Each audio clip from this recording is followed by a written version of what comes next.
Why do people stay in ruts a lot longer than they need to? A lot of it in my mind has to do with identity.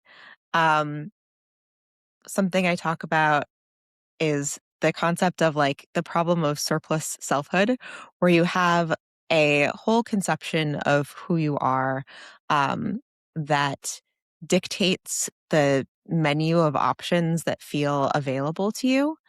And straying from that identity can be really difficult to do. That was my experience when I stopped being a lawyer after practicing for like 5 or 6 years. Um, I completely hated my life. I hated my job. And for some reason, it never occurred to me that I could just not be a lawyer for a very long time. I think you get like stuck in an idea about the story of your life, and it's hard to deviate from that once that happens. How can people become aware of that story that they're telling themselves so they can begin to take action? It's an interesting problem because to some extent, my husband's a big meditation guy, and I think it parallels this question of um, spiritual insight or awakening, where people describe it as like just waking up to facts that they already knew on some level, but were strategically avoiding noticing. Um, I think that if you if you are at a point in life where you are ready to start questioning your life scripts, it is actually quite easy to think of hard questions that will like put you to the test. Things like, is this the life that I would choose for myself if I had to do it all over again? Whose definition of success am I allowing to dictate what I do? Um, what are the aspects of my life that I uh, have built my identity around simply because it makes me look good as opposed to things that I really care about? I think that there are like a lot of ways to attack this sense of identity if you just are willing to admit to yourself that like that those questions exist, and to sit with the discomfort of answering them for like 5 entire minutes. Um, but it's the like willingness to do that, I think, that is the hard part for people. It's the willingness and the idea that they need to have this massive amount of excitement or willpower to move forward and make that change. Mhm. What are your thoughts on willpower when it comes to taking action? I think willpower is tremendously overrated. I talk a lot about agency in my writing, and people have a conception of agency that is like it's analogous to willpower. It's something very close to willpower, because it is this sense of like the ability to grind through to achieve your goals, despite not wanting to. And my conception of agency is pretty different from that. It's more like a sense of freedom and possibility, and being able to see the open doors in the walls of life. And to that extent, I think about it as like opposed to willpower to some extent. So when when I think about like how do you identify the areas of your life where you're already high or low agency? I think looking for the areas where you have to exert a lot of willpower in order to achieve your goals, that's actually like a pointer to the parts of life where you are lowest in agency, because that sort of like grinding despite yourself day in and day out is actually a an indication that there's like something wrong with the way you've designed your life. Um, and I think that like the sort of modern obsession with willpower as like a morally good thing seems totally backwards from my perspective. And so do you think that's another layer that holds people back from changing their lives is the idea that they need to have like willpower to make something happen? I think that might be a thing. Um, yeah, I think certainly like uh, a sort of imaginal process where people think that the process of change is going to be really unpleasant is a thing that holds people back. And willpower seems like the anticipation of needing to use willpower seems like an element of that, but there are probably other elements of it. Um, uh, it's there are various things I think that cause people to shuttle off awareness of the possibility of change into like the corners of their mind, and a sense that, oh, this is going to be painful, this is going to be difficult, is probably one of the big things that does that. Because I think when people are motivated to do something, it doesn't seem as scary. Like when you're motivated to work out, it feels exciting, it feels good. You feel like you're going to do the thing. And then when motivation wears off, it's not as enjoyable, it's not as exciting. And then you're stuck kind of with the mindset that you had before you got motivated, except the fact that hopefully at this point you've built some habits and some dedication to that thing that you're trying to chase. So I guess my question is, how can people get moving towards a Yeah. goal when they don't feel like doing it, but they know they need to? This is like a lot of the challenge in life is just getting started on things. And there's this thing that I did when I was recovering from addiction that I think can be helpful for a lot of people. It's I call it the crisis manager mindset. And it's basically like um every day I would wake up in a disaster zone that was just like a nest of trash from using drugs. And, I was unemployed, unemployable, broke, all of these things. My life was really very difficult for me to look at. And I basically just developed this like alter ego, which was the crisis manager. And the whole concept here is like you're dropped into the life that you currently inhabit as a crisis manager for somebody else. And so it's like, I don't know who made a mess of my life. That person isn't here anymore, but I'm just going to like try to fix what I can in the next 30 minutes of consciousness. And I found that to be really helpful for getting me moving as like a first matter. Um, because once you start getting a little bit of momentum, I think things really can snowball. Develop confidence in your own capacity and you can go farther faster. But getting out of the emotional trap of, oh, how did I end up here? How is this my life? How do I get out of it? I think if you can just do anything that interrupts that cycle, it can be really helpful. It's tough because once you fall into that victim mindset, it's like quicksand. Yeah. And I think it's just a matter of how can you take that next right move that's also going to show some sort of progress towards whatever it is you're trying to achieve. Like that, I think, is how you snap yourself out of that mindset. Yeah. Yeah. Just like, um, what is a single thing I can do in the next 30 minutes that is going to be a little bit helpful for like becoming more like the person I want to be, having a life more like the one that I want to have. Um, just like any amount of incremental progress is really, really helpful. And so I think not focusing too much on is this the optimal path, but is this just like moving me a little bit closer toward the goal of better seems to be really helpful. In your research for the book and in your own work and personal journey, like what are your top tips for someone to make sustainable change after living a life full of chaos? It's an interesting question because there are a lot of different like levels of it, I guess. There's like more tactical advice, which I'd be happy to talk through. I think like the core thing that I have distilled from my life experience and um, would I'm trying to sort of like incept into people when I via the book that I've written and like through other writing that I've done, is this mindset shift toward I actually have great optionality in my life if I can just like learn to notice all of the degrees of freedom that I actually have, and learn to escape the traps based in identity and fear of embarrassment that keep people from changing once they wake up to the fact that they don't have the life that they want. Um, so it is kind of like a deep mindset shift coupled with a bunch of tactics that are just like how do you learn to see yourself more clearly? How do you learn to see the world more clearly? How do you learn to take effective action on the basis of that clarity once you have it?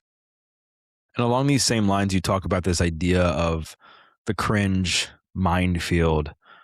Talk about why like looking cringe and looking like an idiot and feeling embarrassed Yeah. actually leads to growth. There's a couple of related concepts here. So like one is the cringe minefield. Um, it's kind of the observation that each of us has some core insecurity or fear that is um like worse than all of the others for us personally, and the thing that we kind of build our adult personalities around avoiding. And so for me, this is like fear that I'm a bad person.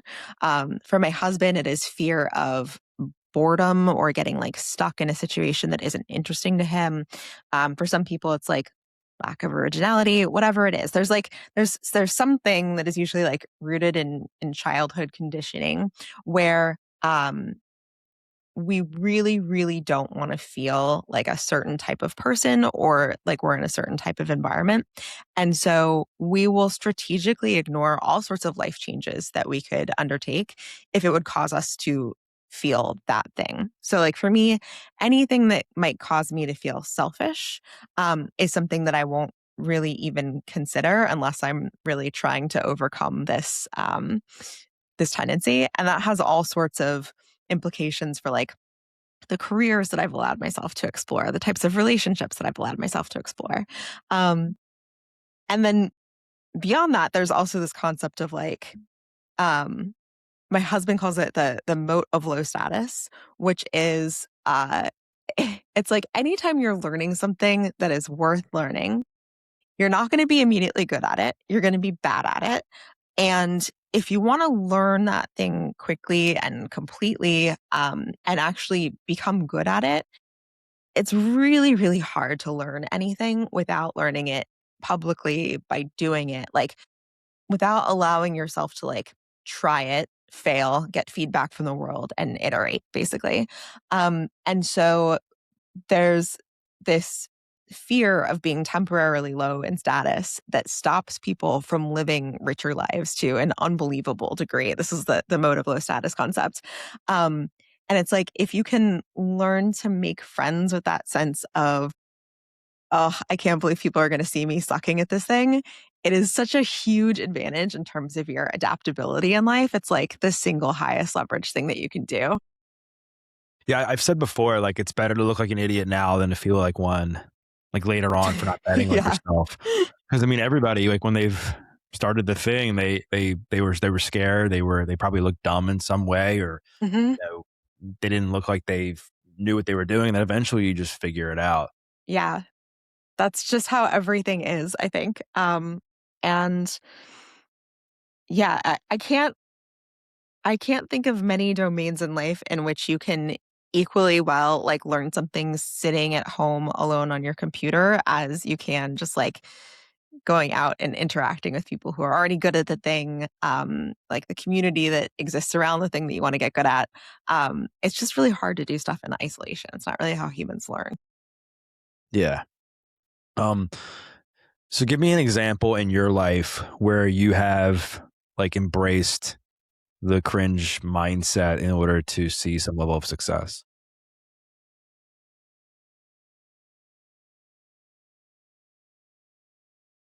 There's just so many examples. I guess like in general, the idea of being willing to be observed, being bad at things and looking stupid, I have come to really embrace this as like a superpower in life. And so I take kind of like a perverse pleasure in it. Um, to take an example though, um, when I was a lawyer about 10 years ago in Washington, D.C., I fell in love with poker and started playing it all the time. I think that the sort of standard approach to learning to be good at poker would be to play low stakes for a while, play conservatively, maybe study online, gradually work your way up to where you're playing with better opponents and for more money. And I kind of took the opposite approach, which was to start playing the highest stakes that I could financially afford, and talking to people who are much better than me at poker and sort of like exposing my thought process to them, um, which is was kind of terrifying at first. Like, here's how I'm thinking about this hand, knowing to a first approximation that I'm thinking about it in a completely stupid way. And they're probably going to have a little bit of a reaction like, wow, what is up with this chick while I'm explaining it? Um, but like being able to do that and um, being okay with being judged in that kind of situation, I think allowed me to become a better poker player so much faster than I would have been able to otherwise. And that was what gave me the confidence to feel like, "Oh, I could be good at this if I just put a lot of effort into it. I could be good enough at it that I could do this full time for some period of time after I leave my job as a lawyer." And I think if I'd taken the sort of standard approach of minimize embarrassment and regret, I would have never seriously given it a shot, which would have been a totally different life for me. Yeah, that gets into my next question. Like, what's the real cost of people waiting until they actually feel ready to make a change or take that risk?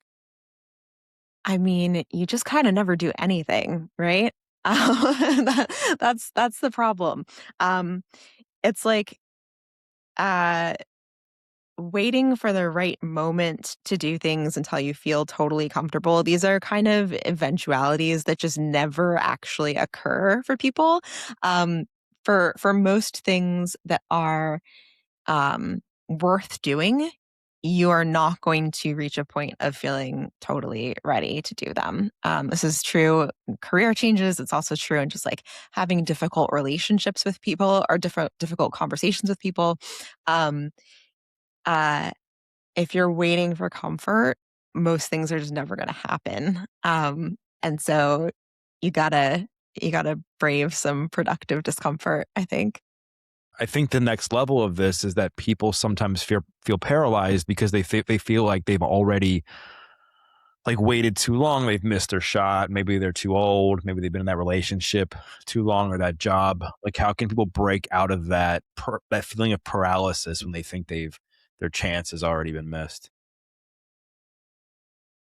Yeah, I mean, it's a great question. So there are tactical answers to it, and the tactical answer is something like the crisis manager mindset, which is just like pick give yourself a little window of time and do the next productive thing that you think will like help set you on your path. Um, there's this larger question of like, why do people strategically ignore the evidence that they can actually change? So, I mean, if you're into that sort of thing, you can find all sorts of examples of people who embarked on new careers in their 40s, 50s, 60s, whatever, who went on to be extremely successful with those careers. Like, you know, Toni Morrison, Martha Stewart, Takeshi Mori.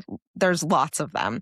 And so the question is like, why don't people import that awareness into their own views about what their own life can be like?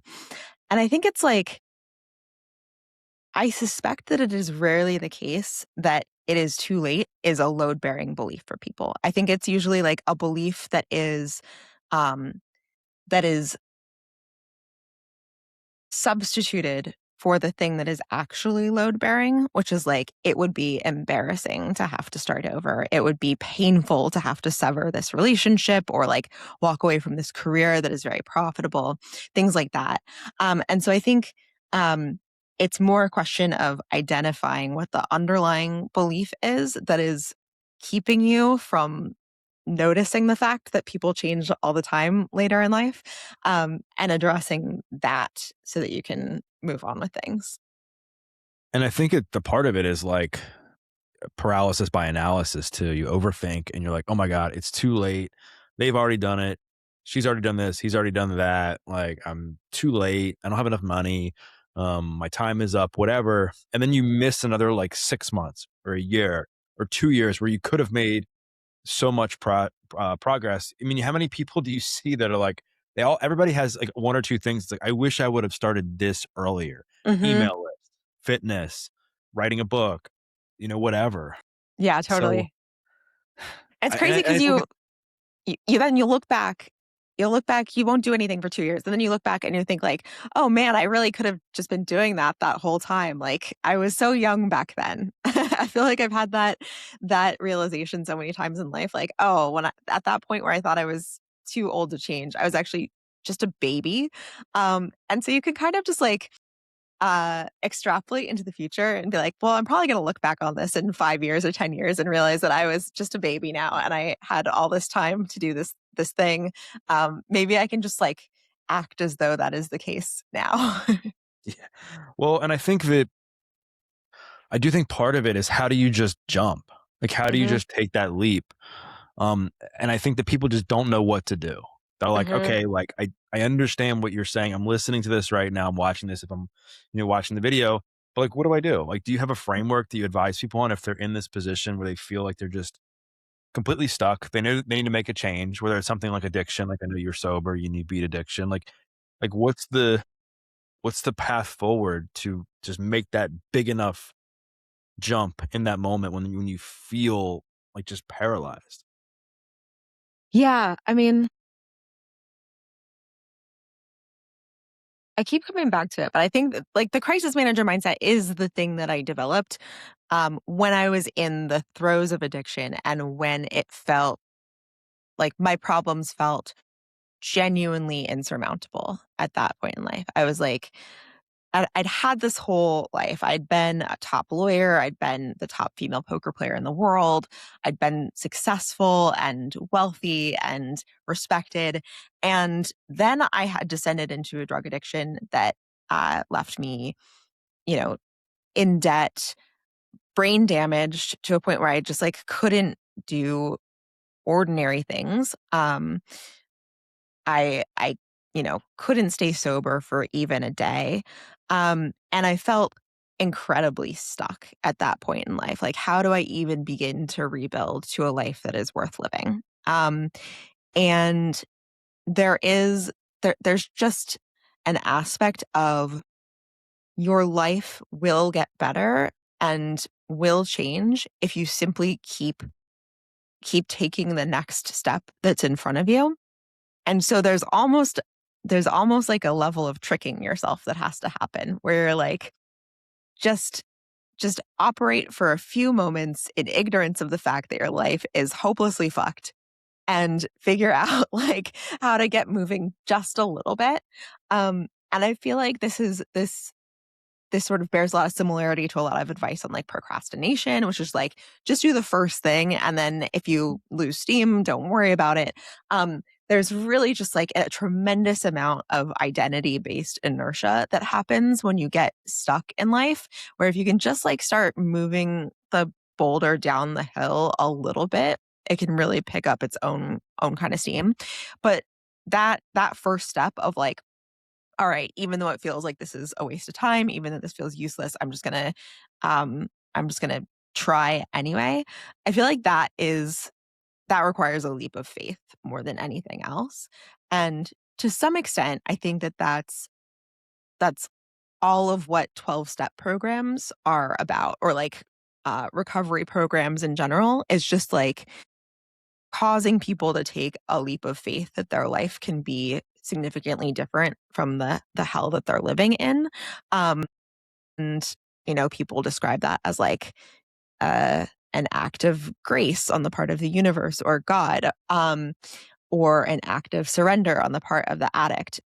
There's just like um, a lot of spiritual focus on this question of taking the first step, that you see come up over and over again in recovery programs. And I think it's because the whole that is the whole issue. Like, once you are able to start taking actions to improve your life, um, the work sort of does itself, but the initial activation energy is so, so high.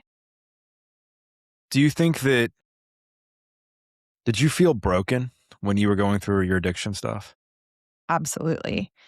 Um, And it's crazy because I think for the first 2 to 3 years of it, I didn't feel broken. I thought like I'm a functional person who has fallen into a hole, but I'm going to figure this out eventually. I'm going to be able to get myself out of this. I have like faith in my mind and my willingness to work hard and stuff. And then in the last like 6 months to a year of addiction, I just lost that. And that was really terrifying to me because I'd never been in a position before where I just didn't think I was going to make it.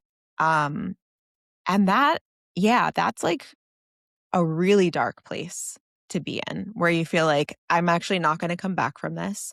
I need to revise my expectations about what life might look like. Um, and yeah, man, I haven't like thought about that and like put myself in that mindset in a while. And it's wild how totally broken I felt. But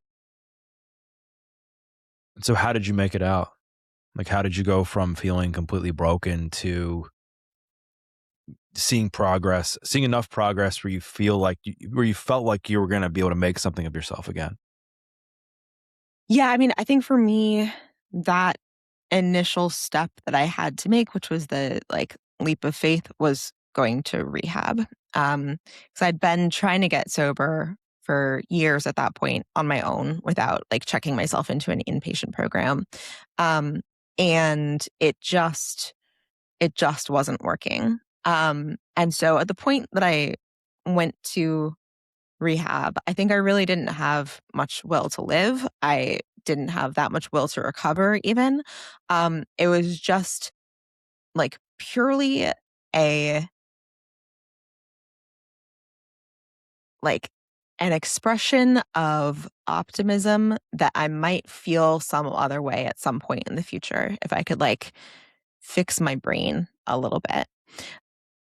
And I think I had the experience that a lot of people have when they get sober, which is in addiction, you are basically poisoning your brain every day. And so when people get distance from that, when they stop doing that to themselves every day, they find that their lives sort of magically begin to get better. um, and I think the the distance and the clarity that rehab afforded me um, was really the thing that just like set me back on a path to life. And my life ended up getting extremely good. It's like much better now than I ever would have thought at the time that I entered rehab. But really the initial thing that caused it was just like more willingness to admit uncertainty than anything else. Like maybe my life won't always be this terrible that I won't care if I'm alive or dead. Um, and that was enough. So you went to rehab after having a lot of success, correct? That's an accurate Y- statement, right? like after having a lot of life success and then yeah, yeah, yeah. So you go to rehab after having a lot of success in life, and then you have this event that just kind of knocks you out. And, I think a lot of people during those moments, they would be like, all right, like my only goal in life is just to stay out of trouble. That's it. It's on my only focus. And I think that limits people because I think it's hard to stay in long-term recovery if that's your only goal because you still don't have this new life that you're creating for yourself. You're just the same person who's just now sober in recovery. That said, um, like that being said, like what would you have told yourself of, knowing what you know now about 5+ years of sobriety, what would you have told yourself like day one of getting out of rehab? Yeah, I mean if I could see the way that my life had turned out, I think staying sober would be really easy. um like if you could have that perfect insight because uh life is just amazing. And I think actually like I would disagree a little bit with what you just said in that um I think that my expectations about the type of life that I should have or aspire to, that was one of the things that kept me trapped for a long time. So I would have this sense of like, I used to have such a great life and now I don't have a great life anymore. Now my life is shit and it's probably never going to be as good as it was like X years ago when I was doing whatever thing I was doing. Um and that comparison of what my future might look like to what my past had looked like was really hard for me to face. And so I think that like one of the mental moves that allowed me to really recover for the first time and have it stick was resetting my expectations for my life. Not just like I'm not going to be in trouble, but like maybe if I get sober, I can like have a steady job and I can have a meaningful relationship with like a meaningful romantic relationship. Like basic basic elements of human dignity, basic like components of life. Um and I think that having that standard of success 5 years earlier would have been depressing to me, but I needed to sort of like reset my beliefs about what success was like in life in order to get out of that. And I've seen a lot of people who are in addiction who have been very successful in life seem to fall into this trap of like, even if I start working really hard right now, my life is never going to be as good as it was before I, you know, got 5 DUIs or lost control of my, like lost my kids or whatever. And unless you can figure out a way to get out of that mental trap of comparison, I think it's really hard to actually get out of active addiction too. So you said you disagree with me on the goal of just staying sober. Is that what you're? Yeah, I think I understood you to be saying like, um, it's limiting to just be focused on the idea of I'm just gonna try not to be a fuck up, basically. Um, where having sort of limited expectations for myself that were just that high, I'm gonna just like not mess up my life. That was actually really very helpful for me at a certain point in getting sober. Yeah, I think. Yeah, I think where I my view I think differs, and I think it's important for people to to stay sober. So I don't want that to be taken out of context. I've just seen so many times people, you know, they don't reinvent themselves. It's like, well, I'm just staying sober, and this is all I got to do is just focus on my sobriety right now, which I think should be a focus. Mhm. That being said, I know one of the things that in my experience that helped me was this path of reinvention and becoming somebody different and becoming a person that no longer needed to use drugs again. And that was through fitness, changing who I spend time with, changing my career path. Like all these things helped me recreate this identity to become a person who no longer needed to use drugs. Where I see the issue with my point wasn't wasn't with what you said. It's more along the lines of where people do the opposite, where they're not working on themselves. And then they don't become that person that doesn't need to use drugs. They're just a Yeah. person who doesn't use drugs. And I think when you do that, you set yourself up to potentially fall back into those patterns because you're not working on your confidence. You're not working on your self esteem. You're not creating a path forward that changes the way you view yourself. And then those choices then make more sense to that same person. Mhm. Yeah, I think that makes sense to me. I have a this is probably my chief concern with 12-step programs, actually. And the reason why I haven't been super active in 12-step programs in the last 4 years or so is I find it challenging how they constantly reorient you toward your status as an addict, and sort of uh, your social life and your intellectual life. Are all sort of built around the fact that you are an addict in recovery and it's like the first most relevant thing about you.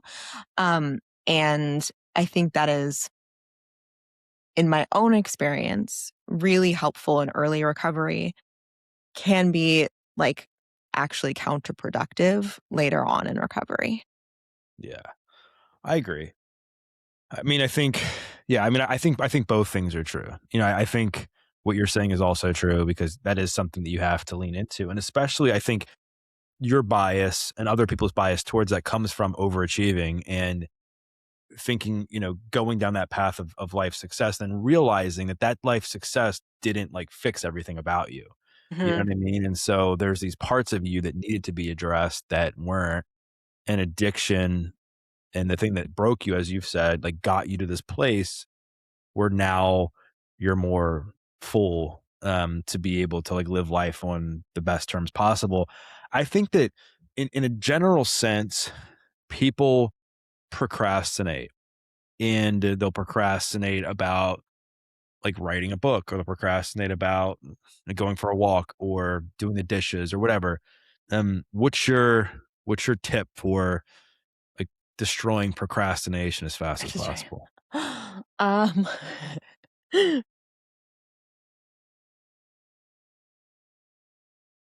it's funny because my real answer to this is just, like, go watch Tim Urban's TED Talk. Um, I think it like, my slightly less, goof off answer is probably similar to something I said earlier, which is, um, almost all of the pain comes from the initial step. Um, and so if you can just, uh if you can figure out a way to take the first step and not promise yourself anything more than that, I think it can be really helpful. Like my personal trick when I'm in a procrastination spiral is just like, all right, I've been procrastinating on writing this thing all day. I will sit down and write for 5 minutes. And if I don't want to do it anymore, I will allow myself to stop after that point. It's just like I will do the first step. And because that is so much of the psychology of procrastination is just actually avoiding that first moment of pain. I think if you can get out of that, you can really like often go much, much further. But you have to trick yourself a little bit. But don't you have some sort of like 30-minute rule in order to get something done? Oh, I mean, that's the crisis manager mindset thing. Is like uh ignore the person that you've been, ignore all of your other problems. Just dedicate 30 minutes to doing whatever the next thing is. So like if you um take an example from real life. When I was getting sober, I would like wake up in a bunch of trash, um, not have anything to do with myself, not have any money, not have any food in the refrigerator. And I would just think like, okay, for half an hour, what is the thing that I can do to like put myself back on the path to being a functional person? And so that's maybe like spend 15 minutes cleaning up my physical environment, taking out the trash, um, 15 minutes placing a grocery order or something like that. And if you can just like step outside of your stuckness for that long, you can start making a lot of progress on things, um, and really get yourself out of the totally stuck scenario. Yeah, so it's like dedicating time to like be your own crisis manager, like we've talked about a couple Exactly, times. exactly. Yeah, yeah. And just giving yourself a break for that long from all of the like negative self-talk and metacognition that happens on top of the activity that makes it harder. So like just focus on the thing that's in front of you, cleaning your apartment instead of like, oh, I'm such a fuck up. How am I in this position again? Like, how am I going to solve all these other problems in my life? Just being really tactical and like the thing that is currently in front of you about it, I think is very helpful. Talk about the difference between, so how do you define agency? And then what's the difference between low agency and high agency? Um, I I- the definition of agency that I like is the capacity to both see and act on degrees of freedom that other people overlook. So, like, uh, two aspects of it. One is like noticing that there are you have way more degrees of freedom in life than you take for granted unless you're paying attention. And then second, actually having the courage to act on that awareness and change things in your life that aren't working for you.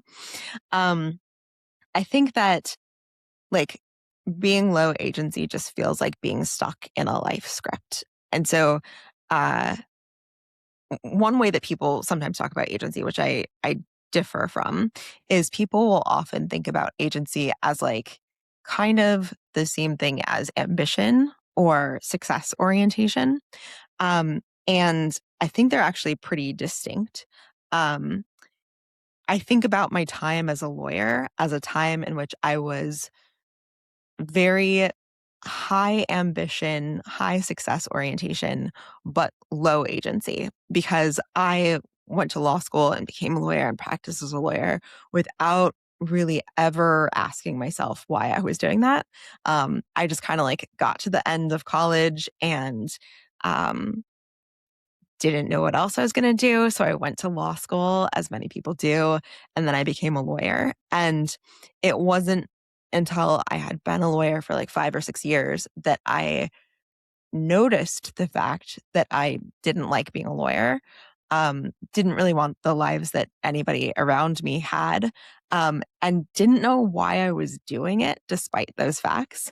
So it's like you can be highly ambitious and like a high achiever while still being super low agency if you're just sort of like playing out the scripts that are placed in front of you, which I think is really common. It's really common in like in law and consulting and finance and a lot of these professions that have sort of like defined tracks for success. It's really easy to just find yourself on one of them walking down it and not know why you're doing it.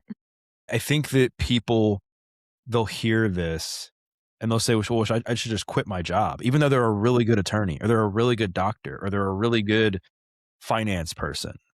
How can people have the best of both worlds where they're really good at something, they love what they do while also understanding more about what they're doing so it's not so they have more control like over their behavior? It's just like I I think there are so many psychological factors that keep us tethered to the identities and the roles that we are in that I don't believe that people will mistakenly like leave their jobs. Like I think if you're listening to this and you're a happy person and you enjoy your job, you've won the lottery. You can ignore anything that I have to say about it. Um, Most people, I think, uh, there is some aspect of their lives that they're not happy about, that they know they're not happy about. And the question is not like, how do I reconcile my internal happiness with external messages that this is not worth it? It's just like, how do I admit to myself that I actually don't like this? And that's not everybody, but the people that that describes, they've won the self-help lottery. They can just, tune out. Yeah. Well, and I think society has created these standards, for people to feel like they need to keep pushing and it actually keeps them stuck. Like what do you think are some things that society rewards that keep people like in that rut? I mean, I think just success, fame, money, all of these things. I do think it can be challenging to figure out your own intrinsic sense of what you care about and figure out how to chase that. Um, it's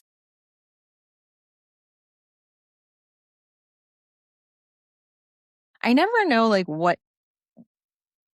quite what it means for society to like be responsible for something as opposed to the individuals. Hmm. Cause I know that there are a lot of messages that like money matters a lot and money will make you happy.